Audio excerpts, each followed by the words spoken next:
Rhomboids, deep to the traps. Let's go. Elevate the scapula. Adduct or retract the scapula. Is on the medial border of the scapula. Again, we don't care about those secondary action, rotation, we don't care. This is for implex. Levator scapula, or scapulae if you're fancy. Most obviously, it elevates the scapula. But driller alert, it's a neck muscle, so that means three things.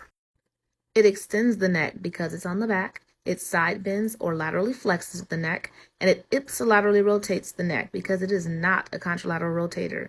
Regular old-fashioned ipsilateral rotation. Moving on to pec major. All right, pec major. Flex the shoulder. Adduct the shoulder. Medially rotate the shoulder. Of course, we know horizontally adduct the shoulder, which, by the way, is the main thing you're doing when you perform a push-up. And extend when the arm is up higher. So when you do a pull-up, that's also the pec. But as far as implex is concerned, this is home. Flex, adduct, medially rotate. And of course, a notable attachment site. It inserts at the intertrabecular groove, also known as the bicipital groove, with lats and teres major. While we're here on the front of the body, right around the ribs, let's look at serratus anterior and pec minor.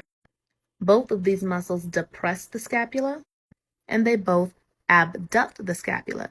Now, these muscles are antagonists in rotation of the scapula, but we don't care no more, at least not for implex.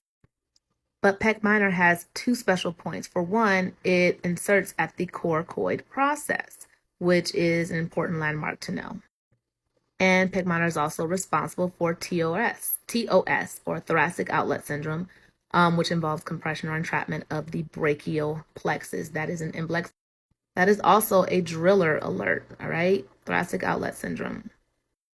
When the test mentions anything about numbness or tingling down the arm, or someone's been walking on crutches, you can bet they're probably talking about TOS, and pec minor is probably the target. I got a question very similar to that, and it was a doozy. One, it was testing on whether I knew that tingling and numbness down the arm was a sign of thoracic outlet syndrome.